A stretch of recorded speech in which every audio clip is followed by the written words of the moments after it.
Compte-rendu du Conseil des ministres ordinaire du jeudi 20 août 2020. Le jeudi 20 août 2020, sous la très haute présidence de son Excellence, professeur Faustin Archange Touadéra, président de la République, chef de l'État, le Conseil des ministres a tenu sa séance ordinaire à 16h05 autour de l'ordre du jour suivant: les dossiers à examiner, la communication ministérielle et les divers. Ensuite, le ministre chargé du secrétariat général du gouvernement a présenté la position des membres du gouvernement absents au titre des dossiers à examiner. Le ministre du Développement de l'énergie et des ressources hydrauliques, en lieu et place du ministre des Mines et de la Géologie, a soumis à l'examen du Conseil le projet de décret modifiant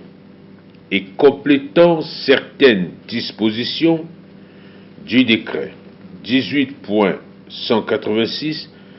du 19 juillet 2018 portant organisation et fonctionnement du ministère des Mines et de la Géologie et fixant les attributions du ministre. Le ministre a indiqué que durant les années 2018 et 2019, une mission diagnostique du fonctionnement du ministère des Mines et de la Géologie, conduite par des experts de l'Union européenne dans le cadre du projet Gordica, a révélé que l'une des faiblesses fonctionnelles du ministère était l'insuffisance du contrôle qui n'incombe qu'à 2 inspecteurs centraux. Ce constat a également été mentionné par les experts du Comité des sanctions des Nations Unies dans l'un de leurs rapports sur la contribution du secteur minier à la mobilisation des recettes de l'État. Ainsi ont-ils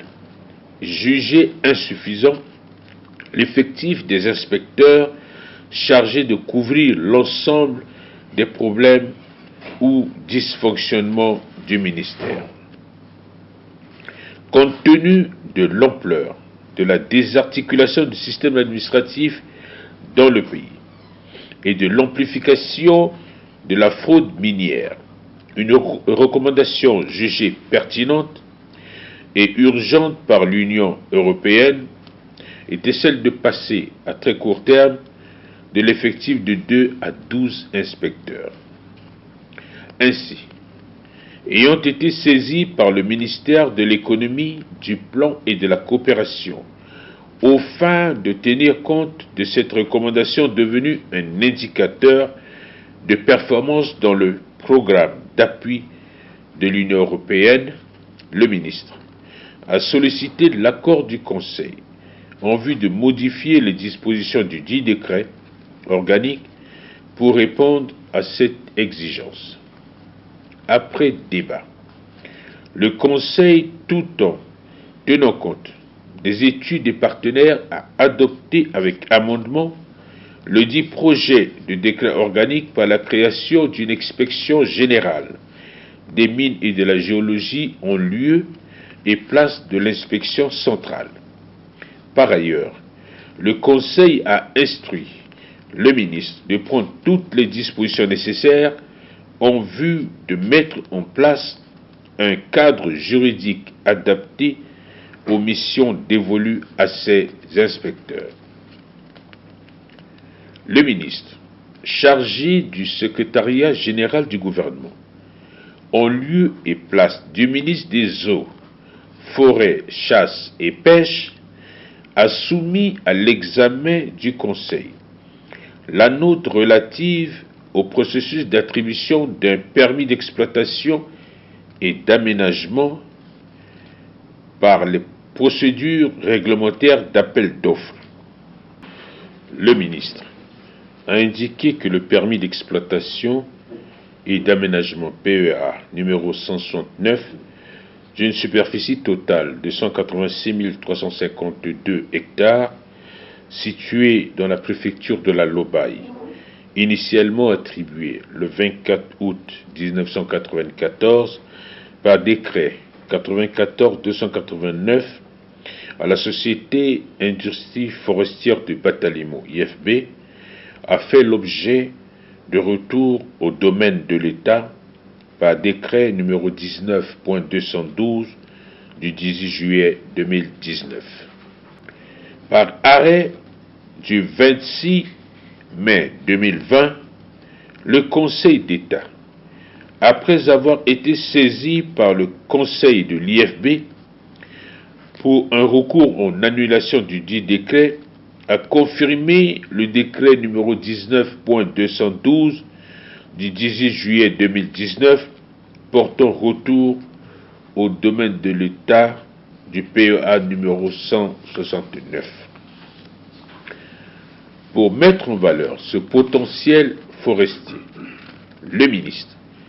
a sollicité l'accord du Conseil pour procéder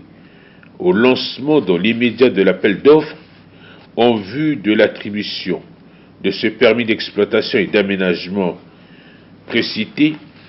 conformément aux dispositions de la loi portant code forestier de la République centrafricaine. Au terme des débats, le Conseil en a pris acte et a marqué son accord. Le ministre de l'Économie, du Plan et de la Coopération a soumis à l'examen du Conseil la note relative à la souscription de la République centrafricaine au capital de la Banque internationale de la reconstruction et du développement BIRD et de la Société financière internationale SCFI. Le ministre a indiqué qu'il s'agit de deux résolutions intitulées Souscription à l'augmentation générale du capital 2018 de la Banque internationale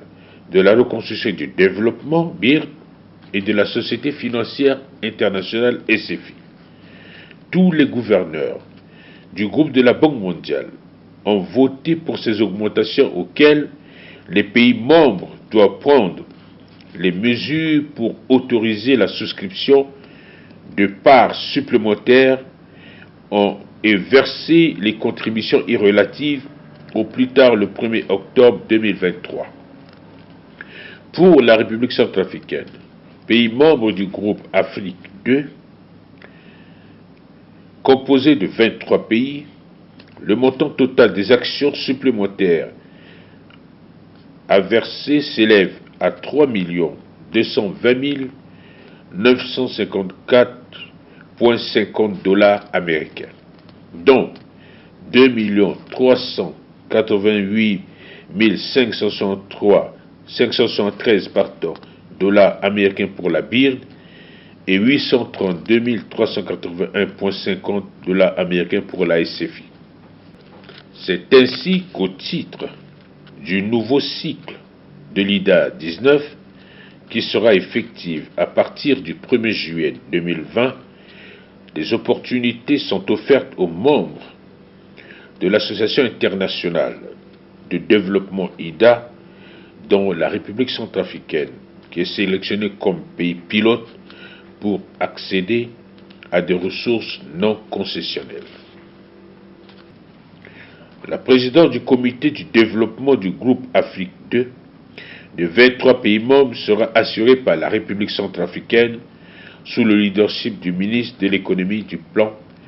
et de la coopération, gouverneur de la Banque mondiale. Fort de ce qui précède, le ministre a sollicité l'avis favorable du Conseil en vue d'autoriser le ministre des Finances et du Budget de prendre des dispositions pratiques pouvant permettre à notre pays de souscrire effectivement à l'augmentation du capital de la BIRD et de la SCFI. Après débat, le Conseil a marqué son accord et a instruit le ministre de l'économie, du plan et de la coopération et celui des finances et du budget de prendre toutes les dispositions nécessaires pouvant permettre de procéder à la dite souscription dans le délai requis.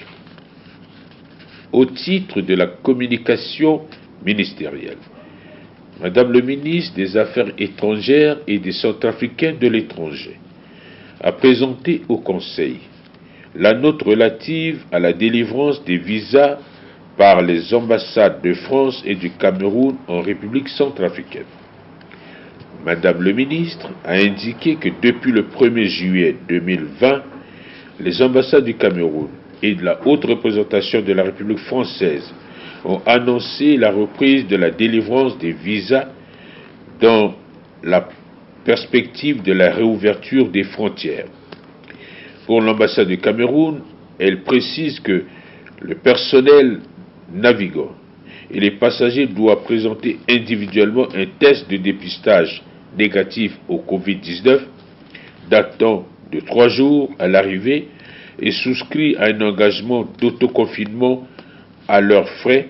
au contrôle systématique du Covid-19 et au contrôle des mesures barrières. Quant à l'ambassade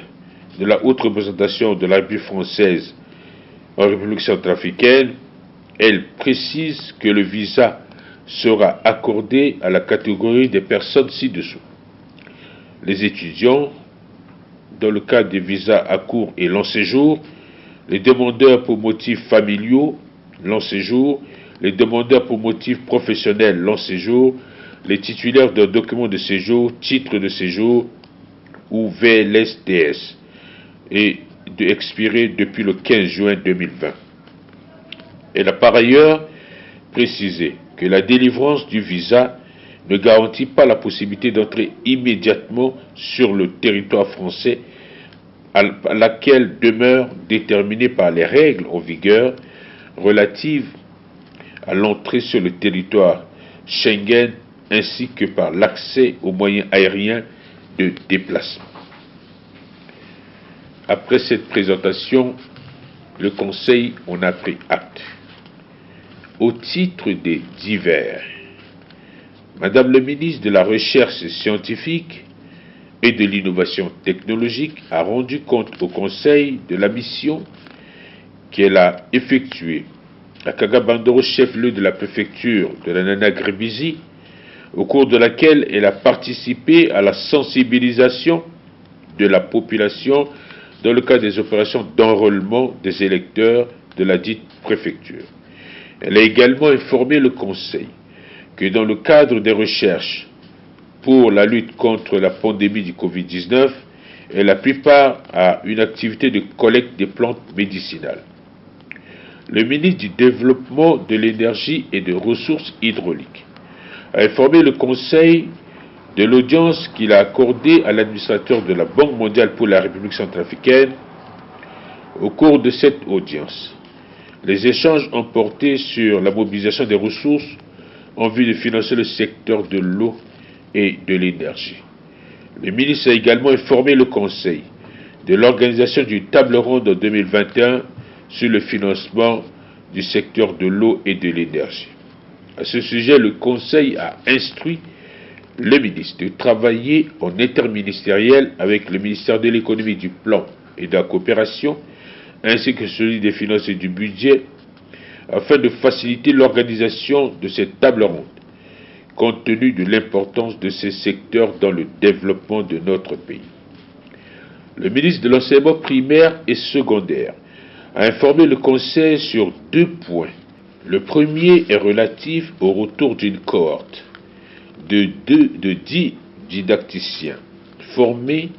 dans la ville de Bretagne, en France, dans les domaines tels que les lettres, les sciences humaines et sociales, la philosophie, les mathématiques, l'anthropologie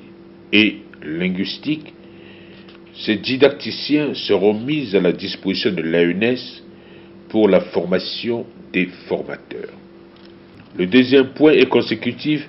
à un recyclage de 2 semaines au profit des chefs de circonscription scolaire à raison de 2 modules par jour dans les disciplines relevant de leurs compétences. Cette formation intervient après 3 décennies d'inaction. Il convient de noter que les chefs de secteur ainsi que certains inspecteurs d'académie du centre, du nord et du sud